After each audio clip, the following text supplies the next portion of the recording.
Hello and welcome to the O3 Dropcast. I'm Craig, aka Poopy, and I'm joined today by my co-host Brice, and we're gonna have you guys settle a little argument for us because today I'm feeling heated, maybe even molten hot, maybe draconic, maybe a little tilted. Come on, I'm always tilted. I'm always raging in the group chat. So today I'm gonna make a case why you should be playing Syndra when The Hunted releases. Now we don't know what Syndra's hero ability does, and then Brice is going to make a case for why you should be playing Fang, and we don't know what Fang's hero ability does, but we want to know if we've convinced you, so let us know in the comments below. And other than that, today we are going to be doing a retrospective, a year in review of the the classic constructed Armory decks. And we are not going to include Jarl in that, as that is technically Armory deck origins. So we're going to make a little distinction. These are going to be the $40 decks that are available now. There are no more that are coming out this year. So without further ado, Brice, what's wrong with you? Why do you think a warrior can beat a ninja? There's way too much wrong with me to really get into all of that right now. My problem. Are you okay? How are you feeling? I actually am feeling Can better. we turn the cameras off for a second? How you doing, bud? I'm gonna turn my chair around, sit it in reverse, and be like, let's wrap. Yeah. No, this. I'm not like other warrior players. I'm the cool teacher warrior player. So that's funny because I was actually feeling very physically awful this week. I've had a headache that's lasted 6 days. Which is, I think that's the point where you got to be like, am I okay? But yeah, we're all good. And that does bleed over. Maybe I enjoy being in pain. Maybe I enjoy being a bit of a sadist, and that's why I really love warriors so much, because as fun as they are, the support, we've gotten a lot of support, but they've never really kind of had the chance to shine in the meta as much as I want them to. Hatchet's story was absolute banger for a while. As quick as a warrior meta comes, it goes. It goes, yeah. And that's why I am always very excited for to get some new warrior sauce. In this case, a new warrior. And I think they are decent performers. You have objectively the best pair of boots in the game. You have a fridge of some fantastic abilities. A fridge of armor with some fantastic abilities on them that can really make you build up that big pop off play. And that's sort of, I guess aside from Dory, that's kind of been the thing, right? Is building up, having that big pop off play that hopefully your opponent kind of can't recover from. And I'm hoping it's going to be a little bit more of that with Fang. Like you mentioned, we don't know the abilities. We know he's dagger focused, and I mean, if it's anything like Kasai, there's going to be a lot of really good dagger support. It already exists. We kind of talked about that last week a little bit, just with all the existing support for cards that say one hand weapon, target dagger, whatever. I'm hoping that they've developed a really solid plan for Fang, and just to have that kind of big pop off that is going to just tear a ninja apart with your weak little cloth armor and wooden sandals that don't do anything. I sound like an owl. The way an owl flies, those are my wooden sandals. Soundless. Silent. That's Max, and I don't even know if my mic picked it up. Here's the thing, Brice. You made a very logical argument for why you enjoy playing warriors, but here's my argument. Just slicing throats, right? That's what I like, and we finally have a ninja that looks like they're going to be a knife-throwing ninja. Mm-hmm. Oh, I mean, that is just so satisfying of just engage, disengage, knife. I am so ready. Throwing kunai all day. Oh, yeah. And I mean, you want to talk about a hero with a place in the meta. Ninjas are, I mean, they're always around when aggro is even viable. Now, some ninjas aren't. We'll talk about that later.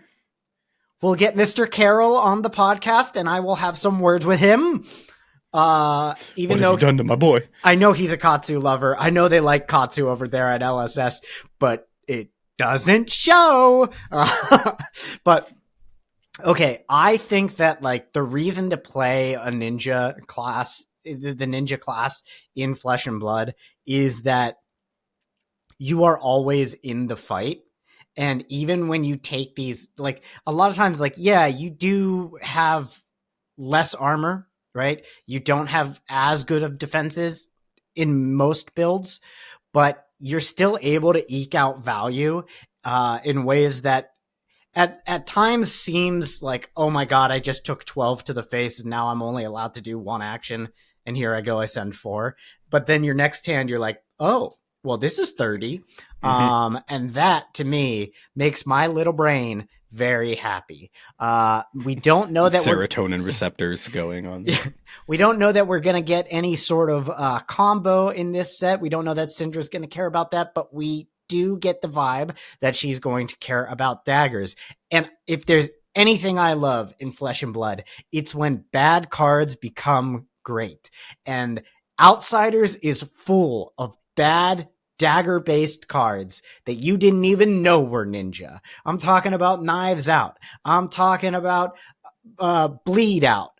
I'm talking about Stab Wound. These cards are going to get so much better just by throwing little knives, these little tiny annoying knives. And if there's anything I love doing in this game, it's being like an irritating little mosquito that just keeps like I'm not puncturing you, but I am just doing little bites, right? Just and then all of a sudden you're dead. So I mean, I am firmly in the ninja camp. Well, I mean, you talk about the little bites, the little 1s and 2s. That's a plus for dynamos, right? That's to me comes across sometimes as a plus for warriors, and just being able to that's one Kodachi just easy block every turn for you.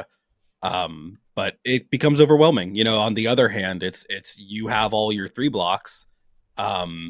Feels real bad to throw a 3 block to block a single Kodachi. Or a single, one, whatever, who knows what the new weapons are going to be. Probably 1 damage, right? Because that's very ninja. Yeah. It makes your, kind of destroys some of your card economy because, it's not as fun to use a 3 block to block. It's not as fun to throw away 2 3 blocks to block 1/1 versus blocking 6 on a single go. You know what I mean? It kind of ruins that math, kind of makes it less efficient. But the armor, makes up for it. And we can go back and say, maybe that was kind of the whole point of Dynamos, was to give a warrior some options around the little one or 2 jabs.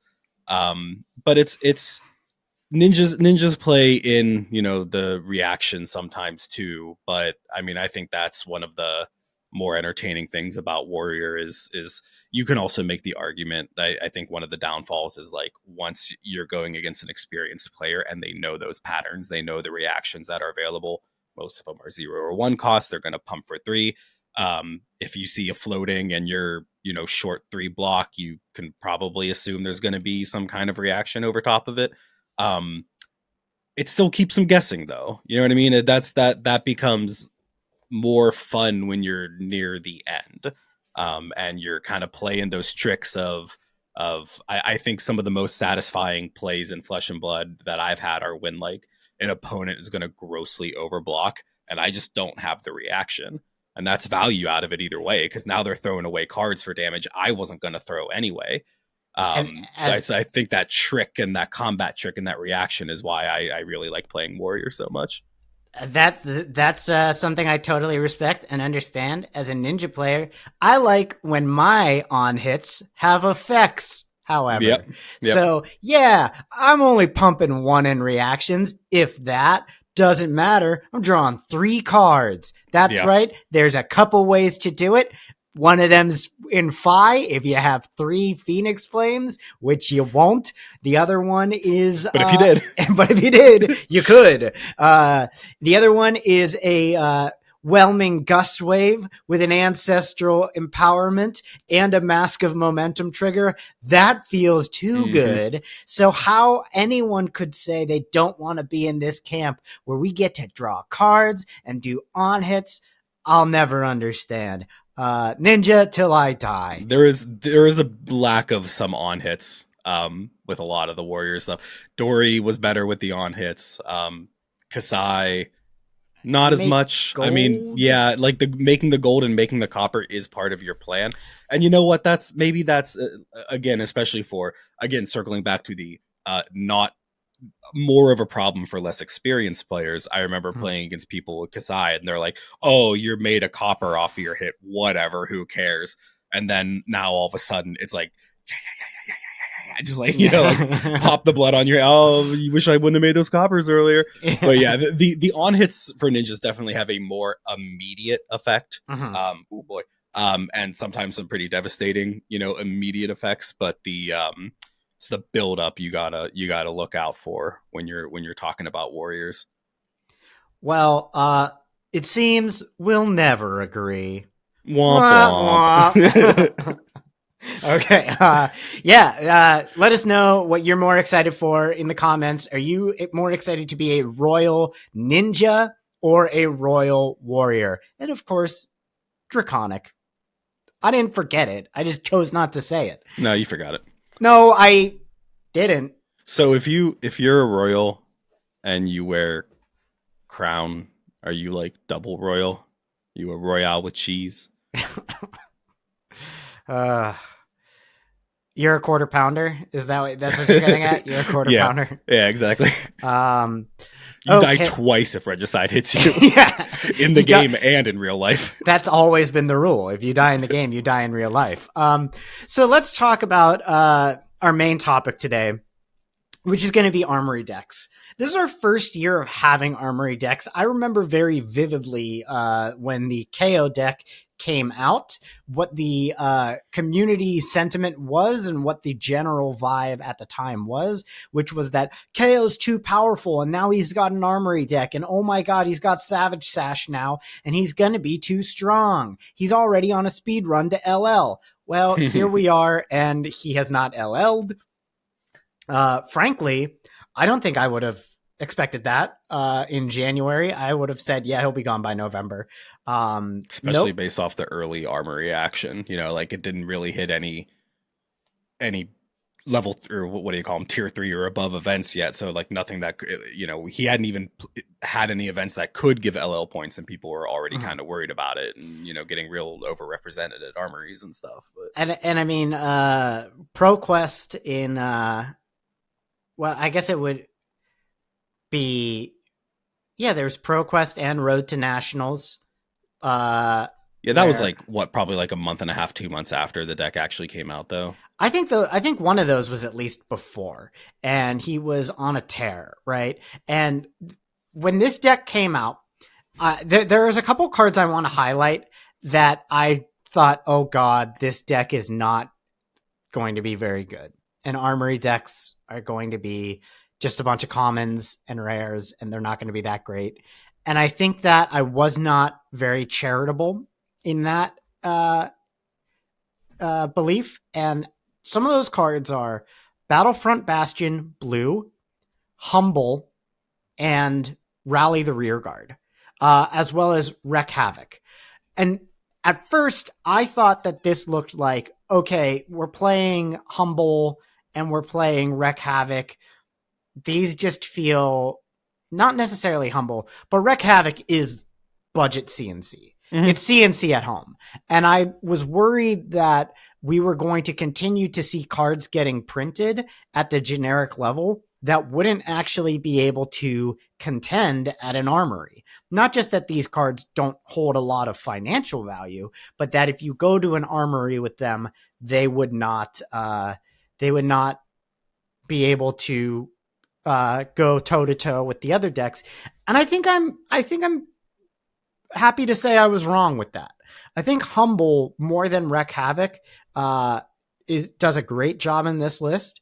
Rally the Rear Guard is a great way of having a 6 cost attack that can act as sort of a defensive reaction, because you can at instant speed give it +3. And Battlefront Bastion, I think there's always a meta where that's relevant. Kodachis are certainly, you'd love to see that against a Kodachi. Mm-hmm. But I think overall, the initial takes from this were, where's Blood Rush Bellows? Where's Beast Within? How could they print this deck without those cards? Looking at it now, I think this is a fine, consistent deck for an Armory. A lot of them are. I know we're not on to the other ones yet, but the Azalea was actually, I think, even more like you said, like a solid out of the box thing. But there's enough, I think, in the KO deck that gave it that little oomph that it needed. Not like you couldn't get Savage Sash. Yeah. Let's get it together, man. Not that you couldn't get Savage Sash in your own constructed deck. It's not like it was just strictly limited to this, but I mean, that's every time we have a lot of brutes locally. Every time someone plays that in a deck, I forget about it. And I know I'm not playing against the Armory deck. I'm playing against their constructed deck. They're still including Savage Sash in it.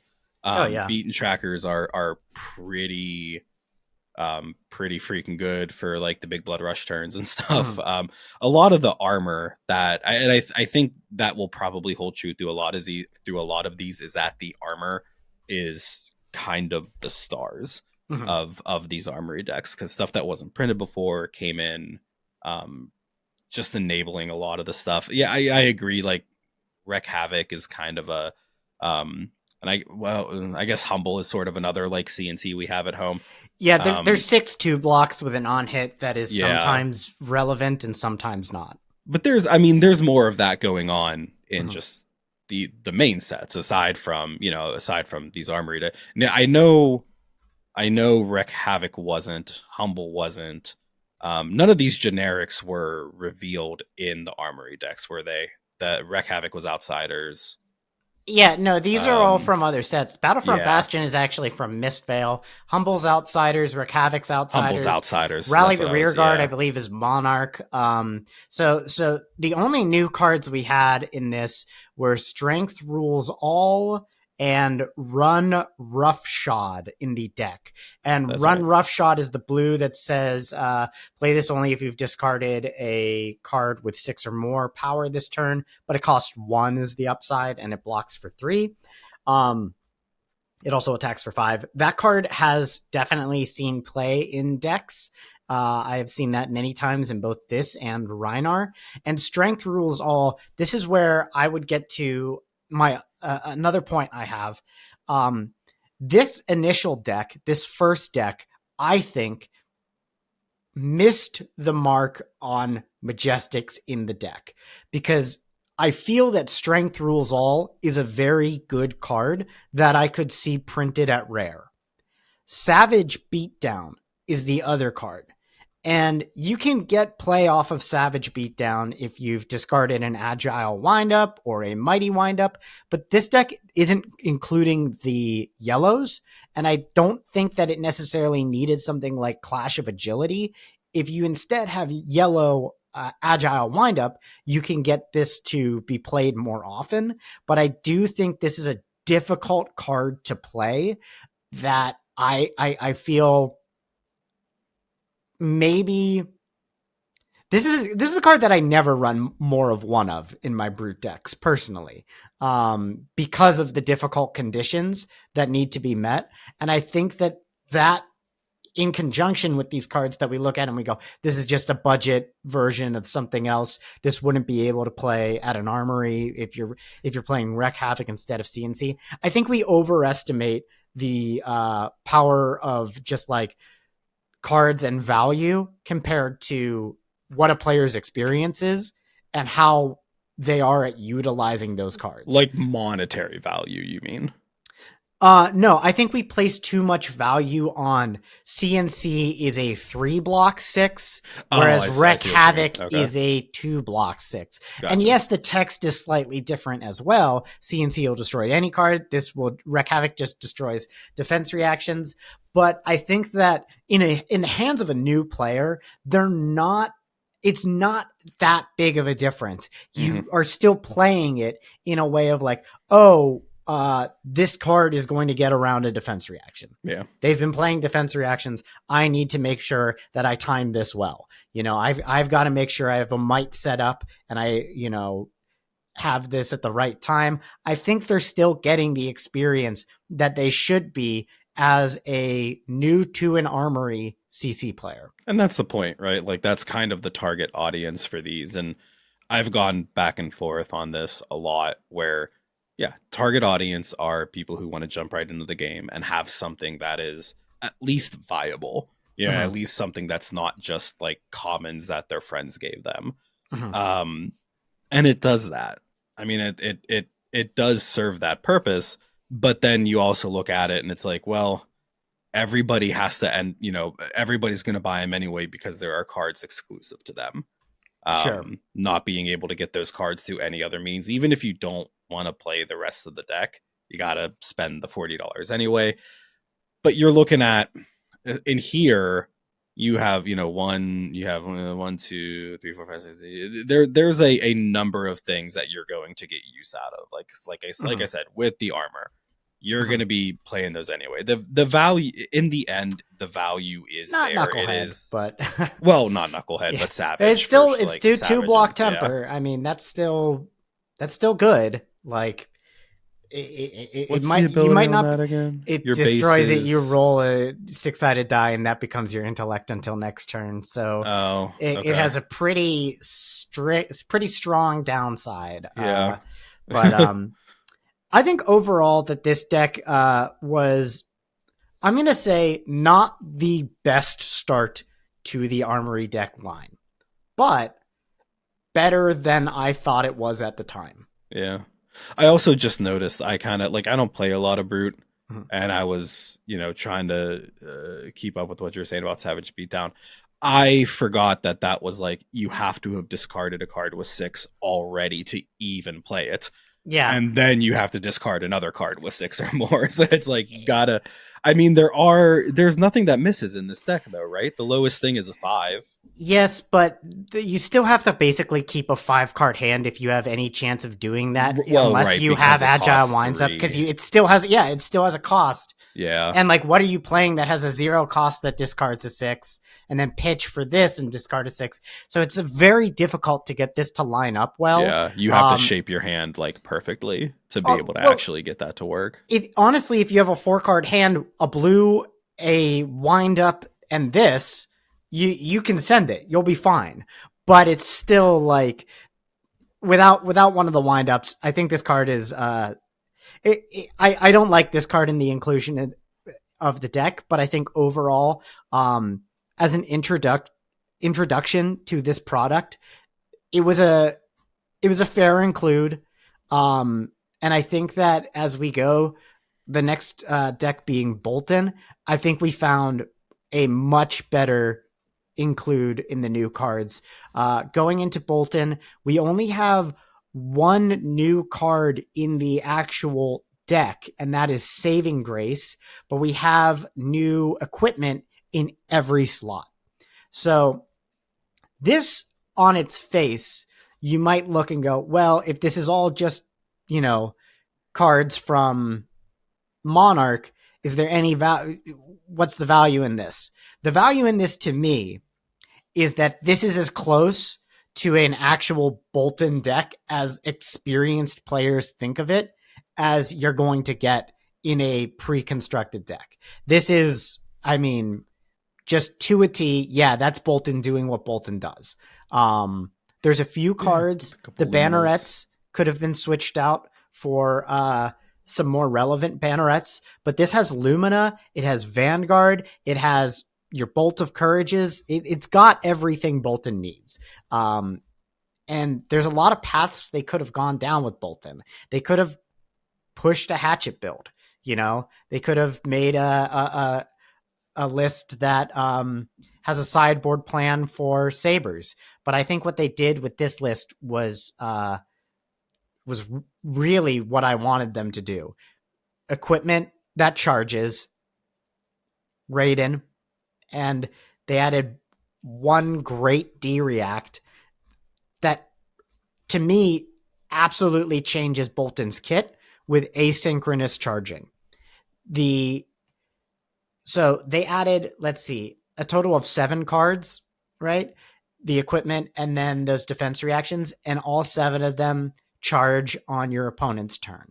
Mm-hmm. I think that is what makes this deck, to me, I want to say my favorite of them. I don't think the most powerful. I think that's probably going to end up going to Dash. But when I look at this list, I think this is the one I'm most like proud of LSS for. I think this knocks it out of the park.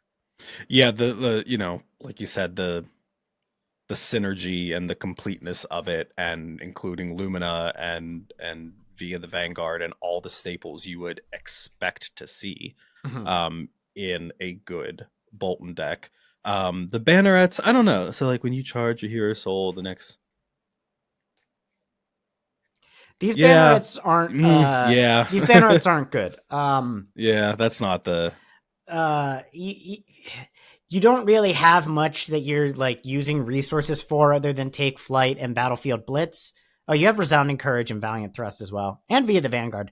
Maybe I overlooked it. Maybe I'm wrong. But the bannerets that most Bolton players play in CC are the ones that it's Banneret of Gallantry and Banneret of Courage. Those are the primary ones. It gets you a Courage and a Quicken token, and I don't think it would have been too much for them to print those here at Rare. Maybe they just want to keep a value in Dusk Till Dawn.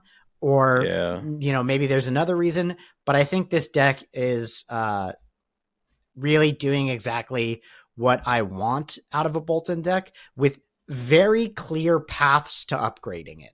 Like it is very easy to look at this list and go, well, what do I need? And then immediately be like, I need Spirit of Arena. That's a $15 legendary. That's a great pathway for a new player. Yeah. Get your first legendary, and it's not that expensive.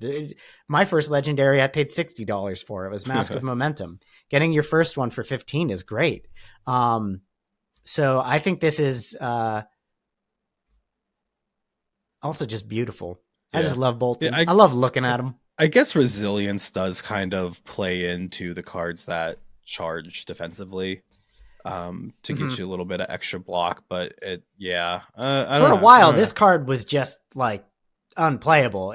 Now it has more room, you know, because you can charge it with one of your equipment with or your armor and then defense reaction. But yeah, this also notably though, in Heroes That Go Tall, doesn't buff your defense reaction because it has to be an action card. It has to be an action card. So I don't love the bannerets that they added, but overall, I feel this is a solid list. Yeah, I played a couple games with it just out of the box because I had the I think KO and Dash are the only ones I didn't get. I got the Azalea and the Bolton and tried to get it as an introductory to actual CC gameplay with some of my friends. I've gotten some of them to sometimes when I'm being a little goblin and I want to just like open a box, I'll buy a box and I'll take it to my friend's house and we'll play sealed. Just play a couple games, open the packs, do that. I picked up a couple of the Armory decks to try to get some people introduced to CC gameplay versus using just like some of the Blitz decks or the First Strike or something like that. And I played a couple games with it and it was fun. It was frankly a better experience than my actual attempts to play Bolton. But to be fair, that was like way back when I first started playing and didn't like, and everybody knows that that OG Bolton Blitz deck was just trash. It was just not a good pre-con. This is why I like it more. I think this is sort of LSS's like apology letter for how bad that first Blitz deck was. It's like, take this, it's so much better. you'll have fun playing with it. And I I did. It's a fun deck to just get down and play. I think about my experience when I first got into this game and how much I enjoyed Blitz, and people explained to me what Classic Constructed was, and I think my response was like, I don't really know if I want to get into all that. Like Blitz seems like pretty good. I was jamming, Blitz precon decks, and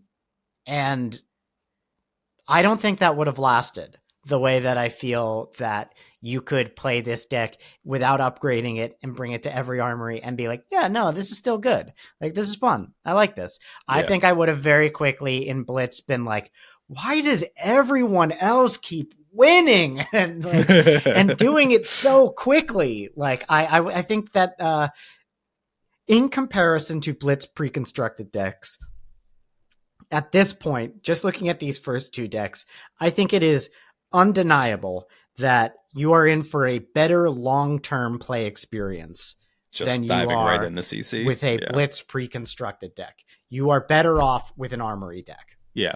Yeah, for sure. Um, I appreciate that they haven't just completely stopped doing the blitz decks. Mhm. There's a I think this is something that like we consistently have to remind ourselves of, is that not everybody is the target audience for X, Y, or Z product. Mhm. Like just because like we find these better, if you're just a kitchen table gaming kind of person, the blitz decks are probably going to be fine for you. Mhm. You can never have to buy another card and just run those. Hopefully, people are more interested in the game after they play with blitz decks and say, "Oh, look, there's CC, and I can go buy some cards and build my own deck." But like, there's also nothing wrong with just enjoying the blitz decks or Yeah. blitz in general, I should say, because I know we get a little heated on that sometimes. For There's nothing wrong with enjoying it. It's just, it's just you're wrong. Yeah. it's just that I don't enjoy it as much. So the next list, we have the Azalea list. And I think that this one is weird to me. You bought this. I bought this. I ripped it apart for Riptide scraps.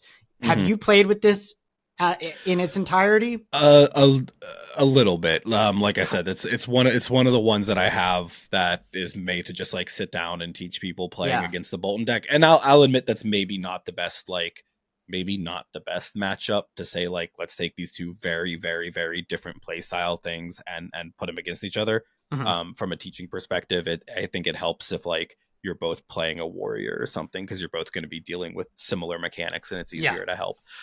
Aside from that, I honestly, yes, I bought it for was it Undertow?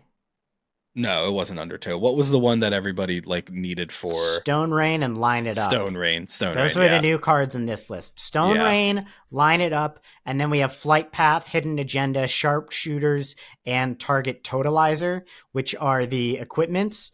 As far as those cards go, value wise, these are like I think we just every release they got better. I think that the Saving Grace is better than both Run Roughshod and Strength Rules All. That's probably because I'm not a Brute player and I just love Bolton. I think Brute players will educate me in the comments. But Stone Rain, Line It Up are awesome awesome Ranger cards with that are themselves great either enablers or payoffs for the aim counter strategy. And I think that is awesome. And that's what I think is maybe a little funny about this deck, is that Azalea just plays cross wrap, right? Like, yeah, that's sort of because the deck, there's pumps, there's not a lot of go again. It's not, I mean, like, I guess there technically is with like Rav is really the only like it. If you look at the list, it doesn't look like an aggro go again kind of ranger list. It looks like a more traditional Azalea list where you're pumping and you're getting one big arrow without cross wrap. cross wrap is just like a core piece of that whole process of like opting for your big arrow and then buffing it and then being able to go. Without cross wrap, it feels like it falls a little flat sometimes, like for me, because I know like that's what I'm supposed to be doing. I'm supposed to be having a cross wrap to opt and get that like key arrow and arsenal. For somebody who's, but that being said, for someone who doesn't really know, and if you're using this as like an introductory product, the deck still plays well. It's still fun. You don't feel like you're missing out on anything because you don't have a legendary with it. We'll see. I know we're not talking about the origins, but we'll see how that maybe fixes some of that, since there's actually going to be some legendaries printed in those. But you could probably say the same thing about all of these Armory decks, is that they're all like, they're workable, they're fun, but they're all missing one or two like main pieces that really like make the hero function the way they're supposed to. If we look at this deck, there's about 15 cards that give you information of what is already on the top of your deck, and about 4 cards. Actually, no, there's about 18 with Rav Rabble. Well, that's true, because they have like Scout and Glide Path. They have Scout, they have Glide Path, they have Spire Sniping. But I think that like I kind of agree with what you're saying. Where it's just like, I don't know if this deck feels like it's missing a little something to me. We're talking about cross wraps, and we look at the headpiece, and I see this and I think, why on earth does this not block for 1? Because the way I read this is essentially get a ponder token. Because most of your arrows won't have go again. You are able to give them go again with flight path, but other than bolt and shot, none of them are naturally going to have go again. So you are dominating an arrow. You kind of have to, you don't have to necessarily guess, because you have those cards that reveal the top card of your deck, but then, you know, it just, I don't think this card is like really satisfactory for no. The payoff the payoff isn't there because you're not going wide. Like, okay, you're gonna have go again, and like, why are you drawing a card if you don't have it? You're right, it's like a ponder. It's a ponder on your forehead. And I think that like compared to Knucklehead, like Knucklehead at least blocks for 2, well 3, you know, it has temper 2. And Bolton, it blocks for 2, but it also charges and draws you a card. This, I feel like, needed to be... We needed something that continuously gave this deck information the way Cross Straps does. I don't know what that looks like in a way that isn't, like, too broken, but I think that would have been, to me, that's sort of what I think is missing here. Yeah. That's, I mean, like I said, you can say the same thing about most of them, is that they're just kind of missing.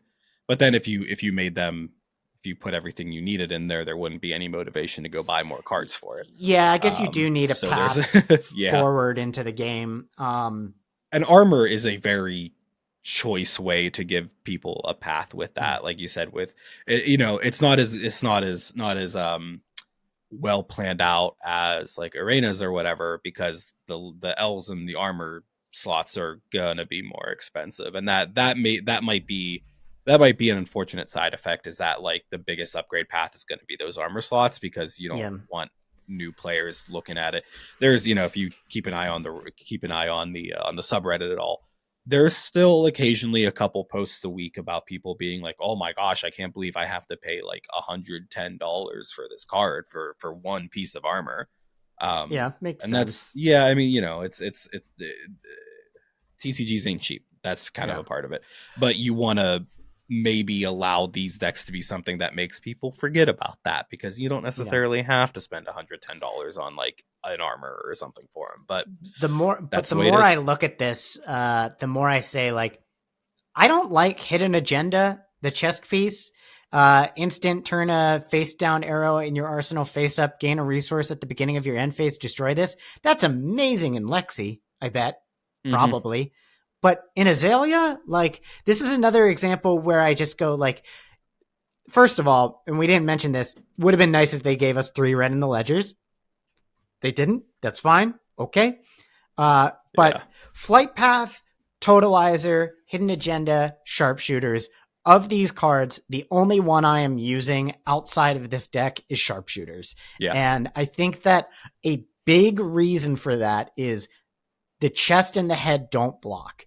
And that is something that would have been really nice to have in a deck that traditionally doesn't want to be doing a lot of blocking. So I think this one, to me, I'm going to go ahead and say I think this one was the biggest miss of the year for me, but I don't think it's bad. I just think that this is the one that I scrapped instantly. Just like, oh, great. Sharpshooters, Stone Rain, line it up. I'm playing Barbed Castaway Riptide. Like, yeah, the rest of this goes back in the container. Yeah. It's not to say it's bad, but you know, like there are some blatant improvements that could have been made to it. I don't want to discount it as like being bad just because of that. Mm-hmm. So last but certainly not least, we have the Dash IO deck. This is the most interesting one, in my opinion, because it has 2 maximum velocities. So already like 2 M's getting reprinted in here. And it has absolute gas as the new cards. Cerebellum Processor, Fast and Furious, and then we have 4 new equipment pieces, which turns out are nuts in Datadol, but are also very good options in this as well. You know, I think that it's not necessarily going to change all 4 equipment slots, but I can definitely see people playing more of the headpiece, maybe the arm piece, and I have seen the chest piece used quite effectively. I think this list is overall really good. That's just sort of where I'm at. Is I think this list is probably one of the better ones. I like how we can get 2 maximum velocities, but not 2 red in the ledgers. Yeah, just saying. You can run 3 of them. But I think that this list is also doing something cool in that it gives you steam canisters to keep items around, and you're running Symbiosis with Cerebellum Processor and all that. And Cerebellum Processor. So, like, I think this deck, while I do think that, like, I definitely see ways that this deck could be more powerful. I don't know that I'm sold on Blue Expedite. But do you want to make it more powerful? No, I think there's enough decision making here that if you're a new player to the game and you're playing this, you're getting satisfied for that part of you that wants to, like, you know, that part of you. If you're a player that's like, man, I really want to, like, figure it out. I really like, and not just I want to find something that's big, but like I want to tinker and I want to, like, you know, try things in you know, different priority windows. This deck is really good for that. Yeah, that's why that, like, I've never been a big mechanologist player, just because, I mean, for one, I don't have a lot of the pieces of it. I never, like, focus too much on getting, like, all the, you know, any L's you would need. I pulled a Teklo Heart probably like my second month of playing the game, and then ended up selling it, and then got myself a white border one. But I just don't seem to have all the pieces for it. Yeah. But there definitely is that sort of, like, it's you look at, like, some of the more aggro decks, and it's just kind of like brainless aggro sometimes. If you build a mechanologist in the right way, it's like, it's a little bit of that kind of like brainless aggro, but then you start throwing in the items, and it's like, okay, so now we have that sort of like boost aggro, just go, but also having certain decision points when you're starting to, like, mix the items and their interactions with how you're boosting and how much you're Mhm. boosting, and you got to start balancing like, oh man, I'm gonna, I'm saying stuff that everybody knows. You got to Mhm. balance the kind of like boosting with, oh my god, I'm gonna deck myself out here. But like the addition of some of the items and their responses to when you boost, blah blah, all that kind of stuff, make it a little less straightforward than just what I probably shouldn't call brainless aggro, because that's kind of demeaning. And that doesn't really, nothing is brainless when it comes to Fab, but Do um, better, Brice. do better. I need to, I'm saying brainless aggro to the ninja player here. What? But it just, yeah, it just, adds more decision trees than you would have to hit with a normal, just kind of like red line aggro deck, which is Yeah. like I can see that being a very, very fun way to get new players. I always bringing it back to like the new player experience with these, because Mhm. that's sort of what they're supposed to be. A new player jumping into that and seeing a hero that's like, oh, there's kind of, this is like two archetypes kind of merged into one, and I'm getting the Yeah. best of both worlds here. It's a very well designed kind of hybrid deck like that. I also I think that for the last Armory deck of the year, this is certainly the hero with the most fun hero power. Like, Yeah. Yeah. I mean, you get to look at the top card of your deck at any time. That's like I like I like pretty fun. when Bright Lights was, when Bright Lights was coming out, and everybody would, there was a lot of sealed and draft and stuff. Oh my god, I know where you're Definitely going. ran into some situations where it was like, oh crap, I'm not playing that Yeah, dash. I'm playing the other. My or just opponent's like, like, why are you why looking are at the you top looking at of the your top of your deck? deck? You're What's max. I pick max. Oh, yeah, crazy. that's that made for some funny moments. But Yeah. I mean, that's sort of like Dash has more. Well, in January when Arachne comes out, that won't be the case. But like, just the fact that Dash has like the most permutations of any other hero, like the different versions and stuff, Mhm. just kind of makes her intrinsically like interesting in that way. Just watch and make sure you remember what Dash you're playing. Um, well, I think overall that this year has been, um, you know what? I was thinking to myself, like, I don't want to be too complimentary. I've got to be interesting and have a unique take. But the more I think about it, the more I'm like, last year, Blitz decks were the pre-constructed introduction to the game. We didn't have CC introductory decks. We have 4 right now, and Just in the all of first them year of are them. like totally playable. Yeah. There is this weird thing where there's only one card in all of this that has Arcane Barrier, and that's Azalea's chest piece. So, like, if you were to just play Yeah, in it like is. this like pod, you just Ooh. like it's an ability that will never be relevant if you only play it against other Armory decks. But I imagine that'll change. I think we'll get a Verdance deck eventually. So that's interesting because okay, Azalea, 60 card deck, Mhm. 5 armor. Why not just pop Null Rune in all of these? I don't know. I think that's probably a question we can ask Carol when he's on later this week. That might be something that he Surprise, has surprise. experienced.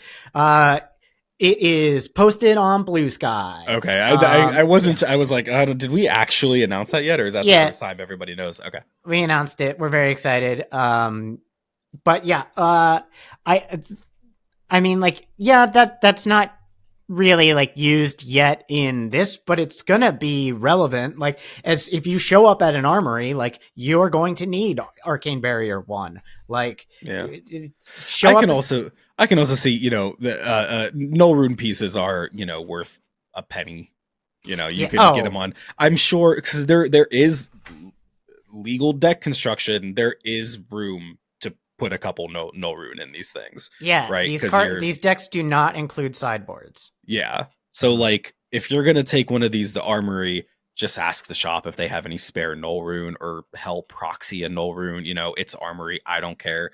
The Yeah. space is you do have the deck, spaces available for it. Just write Null Rune on a sleeve or something. Like Yeah. that's So my criticism here is that it's actually, you know what? It's just a reaction to what other people say, and I don't know if it's true. People talk about the availability of these products, and anecdotally, I've seen them available. I still see them available. Yeah. I see Azalea and Bolton and Dash, not as much KO, but I see like they are around. But I think that this is like the best product LSS has outside of booster boxes. I don't think you know, the Blitz collections that they do hold a candle to Armory decks, quite frankly. I don't think you'll get anywhere near as much mileage out of those. And those are a bit more of a collector's item. When we have more of the, in the future, if we get more round the table products, I probably will feel quite differently. I think round the table was fantastic. We'll see what Smash Palace is going to be. I think a lot of people think that might be a round the table type product, right? I don't know. No one really knows yet, but I've heard speculation that that may be a round the table type product. Yeah. I like the idea of, for some reason, Smash Palace makes me think of like a little kid who's like dressed up as a princess and a barbarian, and I think that's a great duo. Makes me think, hey, now you're an all-star. But no, yeah, it's the these have been great. They're getting better at them, like you said. Like that, you know, they're a wonderful product. It was only a matter of time before they were created. Every successful TCG has precons. I haven't been that in tune with Magic in a while. I know obviously there's the Commander precons. I don't know if they do other format precons or not, but like from my perspective, their other format precons are not worth getting. Right. Unless you really want that I don't think they're good. playmat or something out of the Blitz deck collections or whatever. But well, I'm talking about the other game. The game that won't be okay. Gotcha. Unless it's like the Commander decks, like it's fine if it's Commander, it's casual, so whatever, right? But there are other decks that they come out with that are meant to like be like, you know, hey, this is to get you into Modern or Pioneer or something. The few times I've played with those in my life, I've always been like, wow, these are pretty mid. So they do have precons for other formats and not just Commander. I don't know when the last time they printed them was. It's like a lot less. It's like maybe once a year. Okay. And they come out with like packages where it's like, hey, this is like the this is the white deck. Or like, yeah, they've done some stuff. We're not experts on that game. We're experts on all things flesh and blood. Everything flesh and blood. I wouldn't even say I'm an expert on that. I'm just here so I don't get fined. That joke's not funny anymore. What am I doing? That's not even a thing. Who says I'm only here so I don't get fined anymore? Who says that? My girlfriend says that quite a bit. That joke was dead 5 years ago. She said, my girlfriend says that and like everything. She goes, I don't know, man. I just work here. I don't know, man. Come on. But that's great. All right. I am so hungry, dude. I just put my Grubhub order in. Do we have anything else to just say about like Columbus coming up? Or I'll be in Columbus. Yeah. Come check out the Green Tree Sports Cards booth if you would like to buy some cards, or if you just want to chat. If you want to say hello, I will probably have some decks with me this weekend, and maybe we can get a game. But are you just working at the booth? You're not doing any events? Just picking up some hours working, just getting some experience under my belt, so that one day I can grow up and be a real boy. How's your other stuff going? How's all your classes going and stuff? They're going very well. I am currently studying some 3D animation and 2D animation as well. Nice. And I gotta say, as I'm doing this, the wheels are turning, LSS for what a spoiler card could look like. Production quality is about to skyrocket. Oh. Do you want 4 seconds that looks really good and takes 10 hours to render and maybe lights my computer on fire? Yeah, no, it's really fun. Thank you for asking. Yeah. Meanwhile, while he's doing that, you wonderful viewers all have me editing and probably not doing as well as Craig could be doing. But you're doing a great job. We're getting by. You're doing a great job. And I'm so hungry. I think it's time to say goodnight to Jamie. You ready? That's Jamie, my boy. I'm so sorry. I think we've forgotten the last couple episodes, but good night, Jamie. I don't know if you're going to bed or if you're watching this in the morning. If you're watching this in the morning, go to bed, Jamie. Go stop slacking off at work if you're watching this in the morning. No matter where you are right now, Jamie, I need you to stop what you're doing and go to bed. Don't get up until I come to get you. You need some rest and some water. All right. Yeah. Everyone else, you also need rest and water. Stay hydrated. Stay hydrated. And beautiful. And hydrated. All right. I'm done. We got to get a little bit of bullshit in at the end, so we can, yeah. And stopping recording now.